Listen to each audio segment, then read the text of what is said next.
Her family's wealth was built on secrets and cruelties. Tonight, someone was going to call them out. But who and why? Welcome to Whispered Truth, where touching stories come alive. Let's jump into today's story. The clinking of champagne flutes against crystal was the soundtrack to Eleanor's life, a melody she'd both grown accustomed to and secretly resented. She sat on the plush velvet chaise in her father's study, the late afternoon sun casting long, opulent shadows across the room. A preliminary seating chart for the engagement dinner lay on the antique table before her, each name meticulously placed as if the success of her pending marriage to Daniel depended on the perfect spatial arrangement of forks and family members. Eleanor tapped a manicured nail against the printed paper, the weight of the entire affair, not just the dinner, but her entire life pressing down on her. Daniel's mother, Sarah, was a thorn in her side. A single mom who didn't fit into her world. It wasn't just about Sarah being Daniel's mother. It was that she represented everything Eleanor's family tried so hard to distance themselves from. It was blue collar versus white glove, a clash of worlds that made Eleanor's stomach churn with a cocktail of anxiety and irritation. Eleanor glanced at the intricate floral arrangement on the mantelpiece, a masterpiece of curated blooms, and felt a pang of something that wasn't quite guilt, but close. Perhaps unease. The dinner tonight, a performance piece if ever there was one, was supposed to be a celebration, a formal introduction of Sarah into the world of privilege that Eleanor inhabited. Except it felt more like a cage, gilded and beautiful, but a cage nonetheless. She caught her reflection in the darkened glass of a framed Degas sketch, noticing the slight tremor in her lips, the tightly wound tension around her eyes. Eleanor knew her family was prone to snobbery, a kind of casual cruelty that she both participated in and despised. The dinner was her family's way of asserting their dominance and showcasing their social status. They were going to put on a show for Sarah, and that was what bothered Eleanor most, not the fact that they would. She remembered the first time she met Sarah at a hurried coffee meeting in a generic cafe. It was awkward, strained, with Eleanor's rehearsed pleasantries clashing against Sarah's genuine, albeit slightly nervous, enthusiasm. Sarah, with her hands roughened from work and her laugh too loud for Eleanor's taste, was the antithesis of her own carefully curated mother. Eleanor had internally cataloged Sarah's chipped nail polish, her slightly worn clothing, the faint smell of something that wasn't designer perfume. It was a litany of judgments that she instantly regretted even as she made them. But she couldn't help it. It was like a program running in the background of her mind, a toxic software she couldn't seem to uninstall. The pressure to maintain this facade, to be the perfect, polished daughter of a prominent family, was exhausting. She had to be the calm, cool, sophisticated bride-to-be, even when she felt like screaming. Eleanor knew she wasn't as comfortable with the charade as her parents, who wore their affluence like a second skin. They thrived on social standing, on being seen in the right places, with the right people. The engagement dinner was just the next carefully orchestrated step in their carefully planned lives. She sighed, picking up the seating chart again. Her father, ever the strategist, had placed Sarah at the far end of the table, furthest from the core of the family, a strategic choice disguised as an effort to give Sarah space. Space to be an outsider, to be judged, to be othered. Eleanor knew that was the intention, and it made her feel a little sick. Her father's booming voice interrupted her thoughts. "Eleanor, darling, are you ready? The caterers are almost here, and your mother is having a fit about the linen napkins." He stood in the doorway, a towering figure in his impeccably tailored suit, his face a mask of practiced charm. He was a man who had always gotten what he wanted, and that included Eleanor's obedience. "Almost, Dad," she said, forcing a smile that didn't quite reach her eyes. "Just finalizing the seating chart." He glanced at the chart with a critical eye. Excellent. You've placed Sarah strategically. I see. We don't want her getting any ideas. He chuckled, a low, humorless sound that sent a chill down Eleanor's spine. Dad, she began, wanting to say something to protest, but the words caught in her throat. Instead, she just nodded, a silent acknowledgement of her complicity. Good girl. He patted her on the head, his affection as calculated as the seating chart. Now, put on a smile, it's going to be a beautiful evening. And with that, he left, leaving Eleanor alone with her unease. She looked at her reflection again, a woman on the precipice of something. She wasn't sure what, only that the path ahead was paved with the expectations of others, and she was expected to walk it without question. She was expected to play her part. She walked to her dressing room. She was due to get her hair done. The stylist, an overpaid, overly friendly man named Yak, was there already and chatting about his recent trip to Paris. He went on for 20 minutes and talked about his favorite patisseries and how he spent €800 on just baked goods. Eleanor wasn't even listening. As she sat in the chair staring at the mirror, she couldn't believe she was here, doing this again. There had been so many times she wanted to tell her family to stop, to get off their high horses, but they were so used to doing this, they wouldn't even know where to start if someone were to call them out on it. The stylist finishes, and she is ushered to make up. She just wants to go home and escape. She had been doing this for what felt like a lifetime. She was 26 going on 50. She had never had to work for anything in her life, and she knew that was part of the problem. She was a prisoner to the expectations of her family. She had a degree in French literature. She could easily teach or work in publishing. Eleanor knew she was smarter than most people gave her credit for, and her family would never know it. She was just their perfectly behaved puppet on a string, and tonight would be no different. The makeup artist starts and her life continues. The restaurant, a Parisian-inspired establishment called La Fleur d'Or, shimmered under the soft glow of candlelight. Each table was a tableau of carefully arranged silverware, fine china, and crystal glasses. The air was thick with the scent of expensive perfume and the low murmur of hushed conversations. Eleanor felt a strange disconnect, as if she were watching a scene from a play rather than living it. She arrived with her parents, a carefully constructed vision of sophistication and wealth. Her mother, with her razor-sharp wit and perfectly coiffed hair, and her father, with his confident swagger and the air of a man who owned the world. They moved through the room like royalty, their smiles tight, their eyes scanning for any perceived flaw in the setting. Eleanor, caught between the expectations of her family and the growing discomfort in her gut, simply offered a polite nod to the various acquaintances they encountered, her gaze constantly flicking towards the entrance.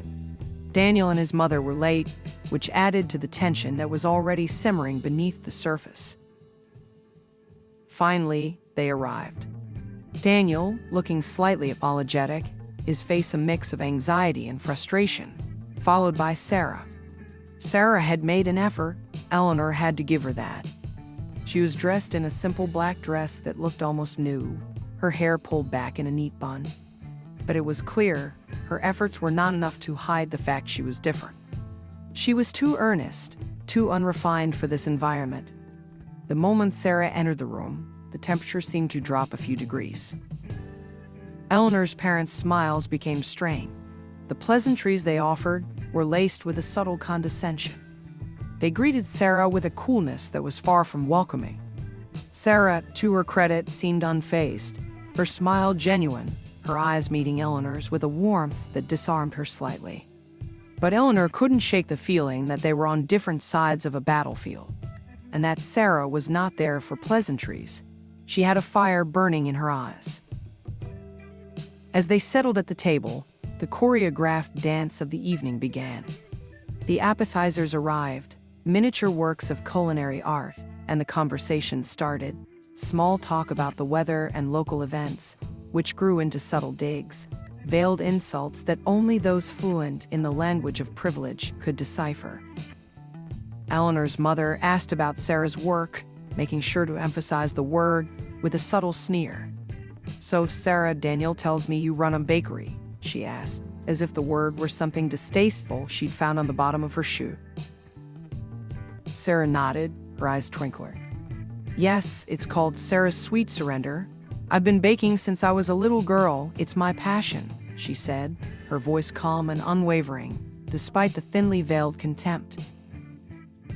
"How charming," Eleanor's father said, his tone dripping with sarcasm.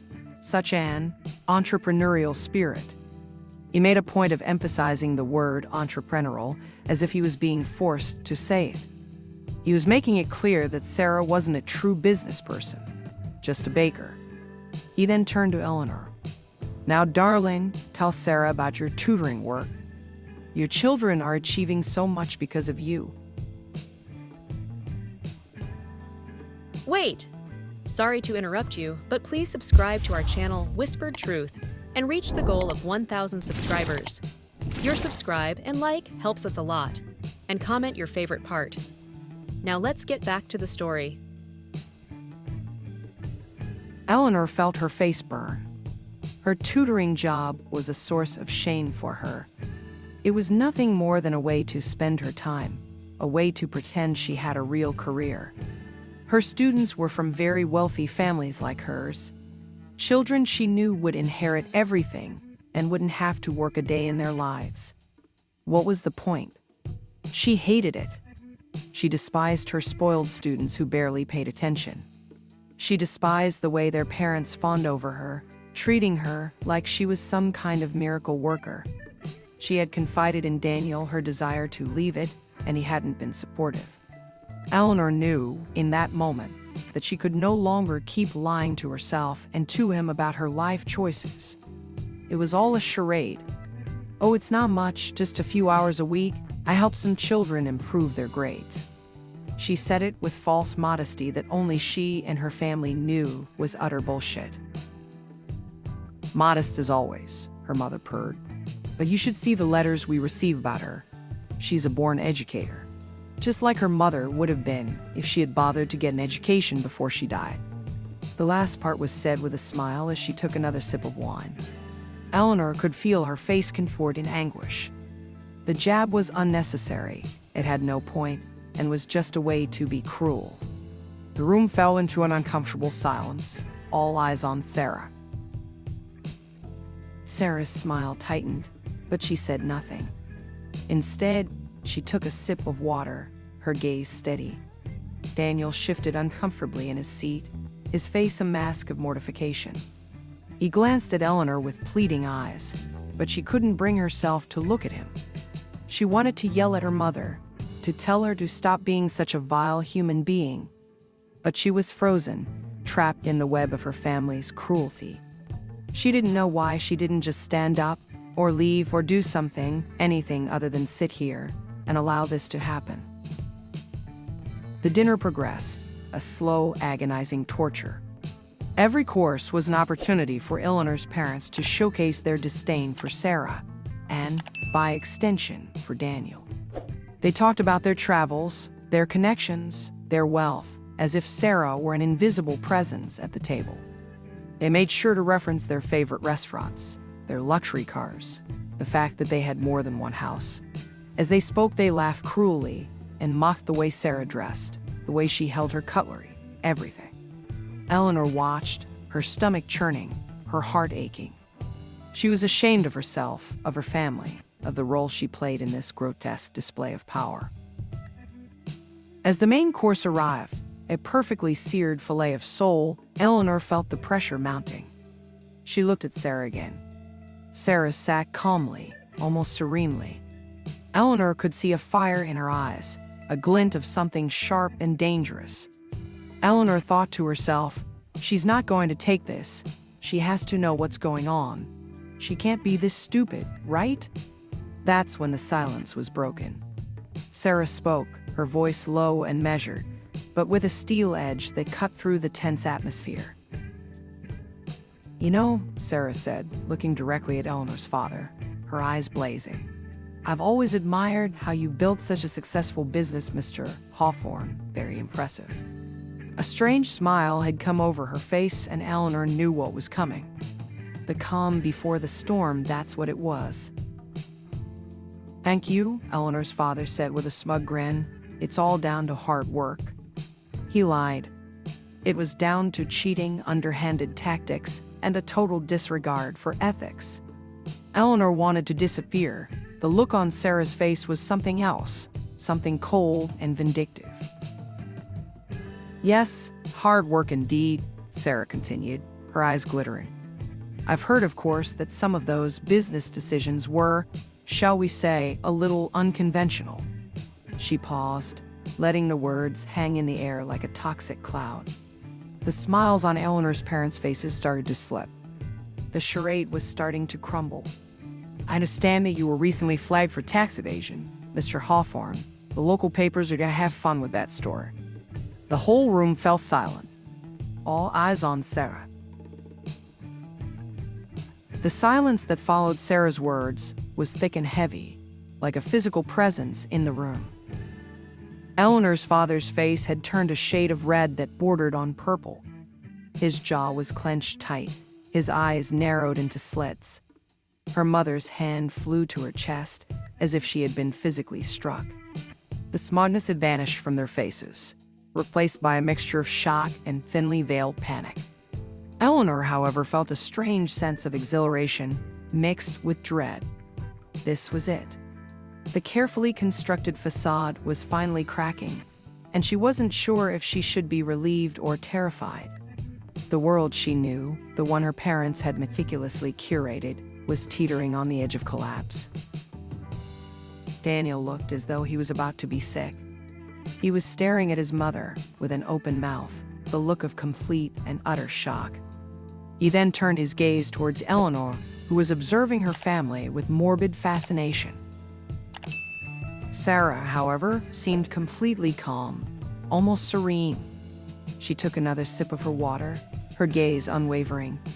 "I also hear that you've been generously contributing to several offshore accounts, Mr. Hawthorne, all in the name of tax efficiency, I presume." Her voice was soft, almost conversational, but the words were like daggers, each one hitting its target with brutal accuracy. Eleanor couldn't look away from her. She had an air of authority around her, an aura of power that made Eleanor wonder who Sarah really was, what she was truly capable of.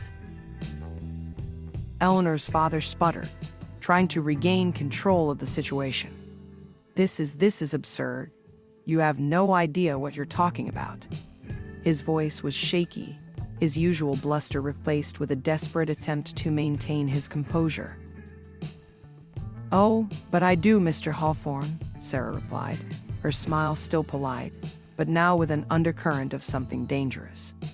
"In fact, I have the bank statements right here." She pulled a slim folder from her bag, sliding it across the table towards Eleanor's father. He stared at the folder with a mixture of disbelief and horror. Eleanor felt a chill run down her spine. Where did Sarah get these? How could she possibly know all this? Her mother, recovering slightly from the initial shock, attempted to salvage the situation. "Sarah, darling, I think perhaps you've had a little too much wine. These are baseless accusations." Her voice was laced with a forced sweetness that sounded utterly pathetic. Sarah laughed, a low, throaty sound that sent shivers down Eleanor's spine. "Too much wine, Mrs. Hawthorne, I assure you. I haven't even touched my wine yet. But speaking of things being baseless, perhaps we should talk about Eleanor's tutoring, since you're so proud of it." She turned her gaze towards Eleanor, her eyes searching. "Eleanor, you're doing a fantastic job. Your students are always at the top of the class, aren't they?" Eleanor felt her throat tighten. She knew what was coming. She knew that Sarah knew she hated her job and the children she taught. She felt exposed and vulnerable. She also felt a weird sense of admiration for Sarah. The way she was calmly and methodically dismantling her family's lies was nothing short of incredible. Eleanor struggled to meet Sarah's eyes. She felt shame. It was the shame of her own complicity, the shame of her wasted degree, the shame of her comfortable life. She knew she had to admit the truth, but she was terrified of her parents' reactions. Well, not all of them. Eleanor mumbled, her voice barely above a whisper. Not all of them? Sarah asked, her eyebrow raised slightly. How many students actually make any real improvements because of your teaching methods? She said each word slowly and carefully, as though she was teaching a small child how to speak. Sarah already knew the answer. She was just trying to put Eleanor on the spot. Eleanor couldn't look at her parents. She just kept staring down at her plate, her hands shaking. Most of them, just barely, they don't care. And I don't either. She felt tears start to well up in her eyes.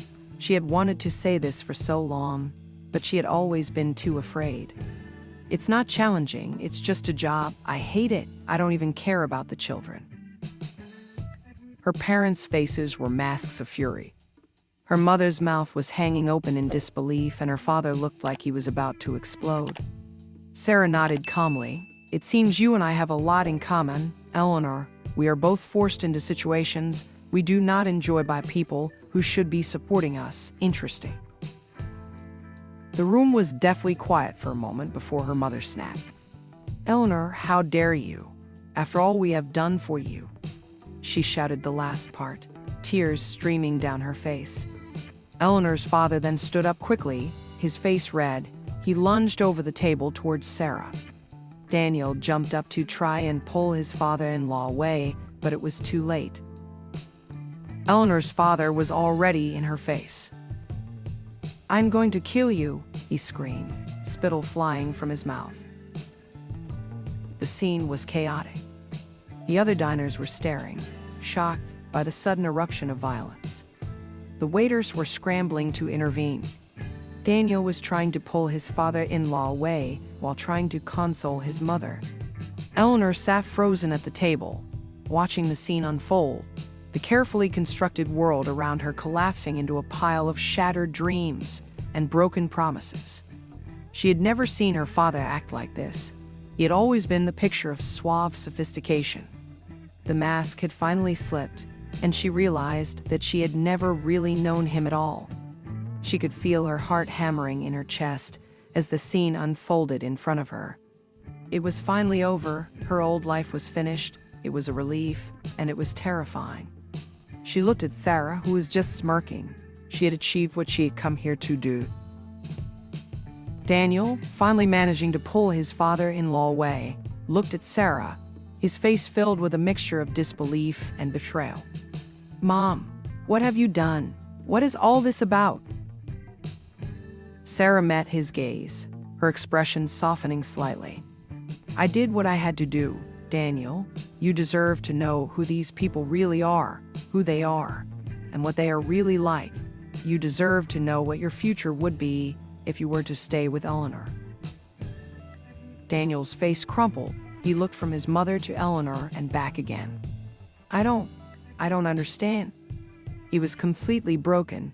He couldn't process what was going on around him. You will, Sarah said softly. You will soon enough. Sarah stood and picked up her handbag. Looking at Eleanor, she smiled. Thank you for your honesty. She then turned to Daniel and gave him a hug. She then turned and walked out of the restaurant without looking back. The restaurant was a disaster zone. The elegant ambience had been shattered, replaced by a thick layer of tension and chaos. Eleanor's father, still seething with rage, was being restrained by two waiters, while Eleanor's mother was weeping into a napkin. Daniel stood motionless in the middle of it all, his face pale and drawn, looking like he'd aged 10 years in the last 10 minutes.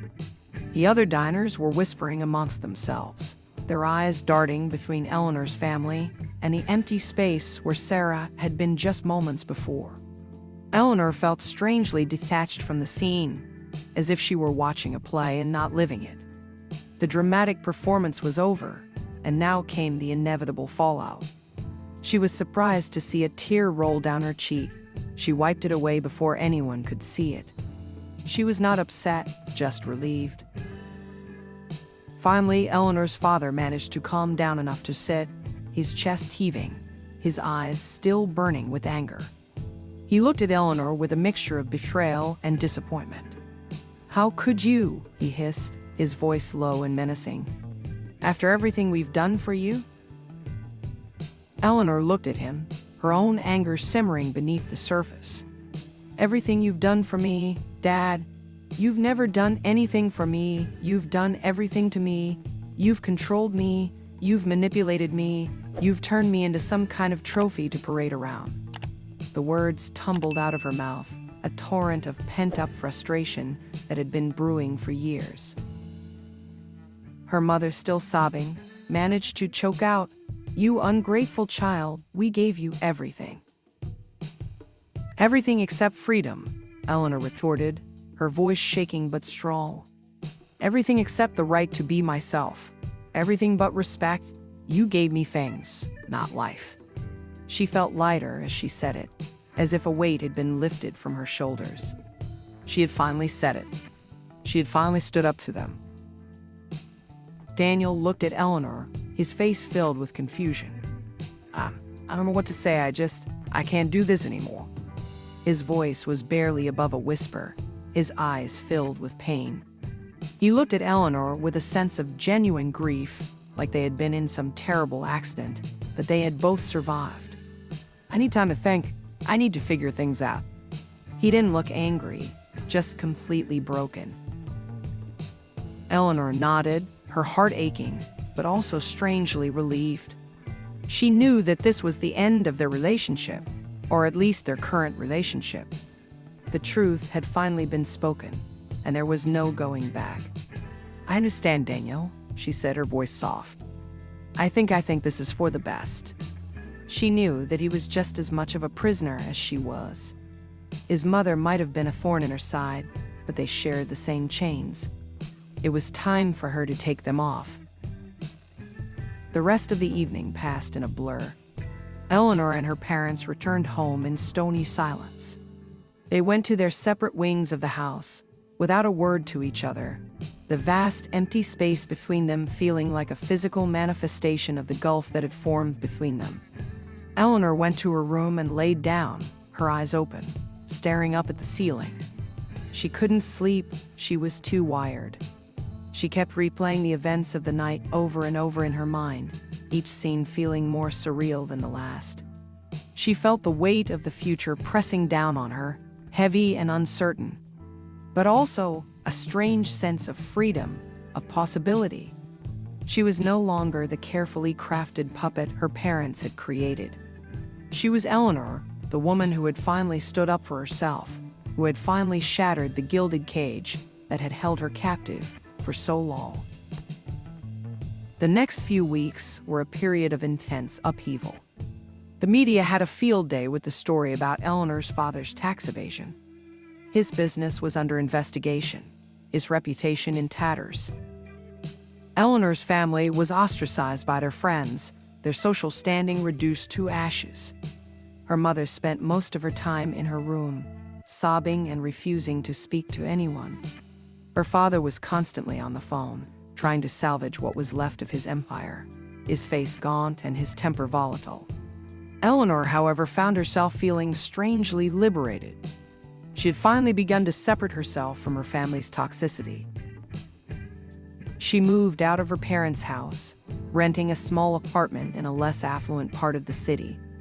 It was a stark contrast to the opulent surroundings she was used to, but she found it comforting, almost grounding. She spent her days exploring the city, reading in local cafes, and just enjoying the simple things she had never paid attention to before. She had to sell a large chunk of her trust fund to pay for her own way. She finally started to feel like she was truly living her life on her terms. She tried to contact Daniel, but he didn't respond to her messages. She understood, of course. He needed time. She respected his decision. But still, a small part of her hoped that one day they could talk, that one day they could move past the chaos of their families and find some kind of peace. She had started to reread her French novels. She had rediscovered her love for the language and for the stories that she once felt so passionately about. She realized she had been wrong about everything, and that she was more than her family, more than the life that had been chosen for her. She knew she wanted to teach, she wanted to share her love of books, with people who wanted to listen, with people who actually cared. She knew that she had to start again, and she was okay with it. She was excited about it. One afternoon, while she was walking through a park, she saw a figure sitting on a bench. It was Sarah. Eleanor walked over to her, her heart pounding. Sarah looked up, a slight smile on her face. Eleanor sat next to her without saying a word. The silence between Eleanor and Sarah was not awkward, but rather comfortable, filled with a sense of understanding that transcended words. They sat on the park bench, the late afternoon sun casting long shadows across the grass. The sounds of children playing in the distance, the gentle rustling of leaves, formed a backdrop to their unspoken conversation. Eleanor felt a strange mix of emotions: curiosity, respect, and a tinge of apprehension. She had so many questions, but she didn't know where to start. Finally, Sarah spoke, her voice calm and measured. "I imagine you have a lot of questions for me," she said, turning to face Eleanor, her eyes twinkling. Eleanor nodded, a small smile forming on her lips. "Just a few. How did you know about everything? About my father's business, about my tutoring?" She was genuinely perplexed. She couldn't imagine how Sarah could have discovered so much information. Sarah chuckled, a low, throaty sound that Eleanor was beginning to find comforting.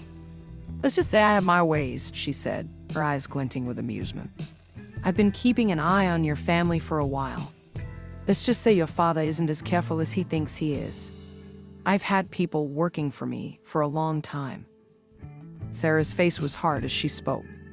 She was a woman who had been hurt, who had had to live with the shadow of Eleanor's family for too long. Eleanor stared at Sarah, a growing sense of respect filling her. "You planned all of that, didn't you? The dinner, the revelations, everything?" She realized that Sarah hadn't just reacted. She had orchestrated the whole thing with precision. Sarah nodded, her expression serious. "I did.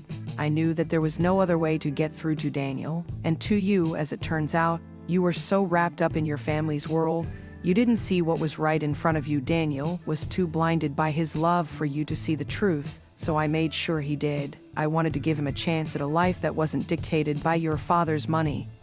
She paused, her gaze softening slightly. "I didn't do it for myself, Eleanor. I did it for Daniel." Eleanor understood. She finally understood. Sarah wasn't some villain. She was a mother who was fiercely protective of her son, and a woman who had been wronged and had sought her own kind of justice. "Thank you," Eleanor said softly, her voice filled with genuine gratitude. "Thank you for showing me the truth, even if it was brutal." Sarah nodded, her smile gentle. "Sometimes the truth is brutal, Eleanor, but it's always necessary." She paused, looking out across the park. "So, what are you going to do now? Are you going back to tutoring those poor kids?" There was a hint of amusement in her voice. Eleanor laughed, a genuine, heartfelt laugh that felt liberating. "Definitely not. I'm thinking of going back to school, maybe getting a teaching certificate. I want to teach English literature at a local school."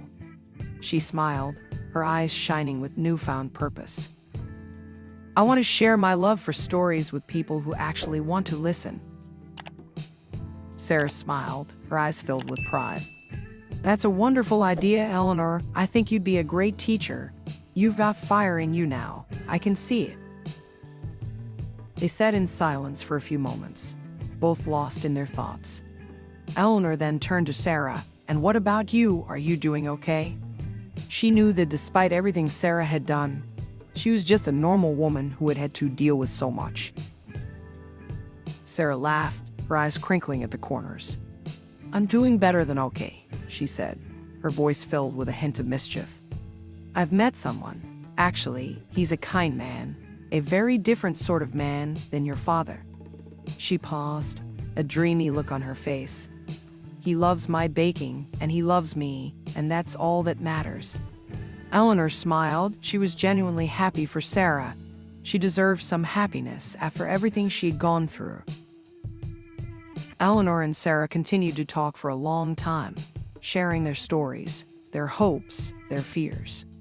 It was a conversation between two women who had been on opposite sides of a battle, but had now found a common ground. They had both been trapped in their own ways, both had been victims of circumstance, and both were now finding their paths to freedom. As the sun began to set, casting a golden glow over the park, Sarah stood up, her smile warm and genuine. "I have to go, but it was good to see you, Eleanor. I hope you find the happiness you deserve. I know you will." Eleanor stood up too, her heart filled with a sense of hope. "Thank you, Sarah, and you too." They hugged, a brief, heartfelt embrace that sealed their understanding. Sarah walked away, her figure disappearing into the twilight. Eleanor stood there for a moment, watching her go, a sense of peace settling over her. She turned and walked in the opposite direction, towards her new life, towards the uncertain but exciting future that lay ahead. She knew that she would never forget the night at La Fleur d'Or, the night when everything changed.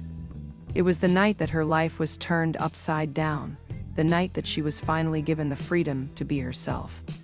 And she was finally free. She still felt the sting of her parents' actions, the betrayal and the heartbreak of her relationship with Daniel, but she realized that sometimes the most important thing you can do is to cut off all the bad influences in your life. It was time to begin again, to start over, to write a new chapter in her story. She was no longer living in a gilded cage. She was free to fly. Hey, want to listen to another best story? Then click the floating video and subscribe for more.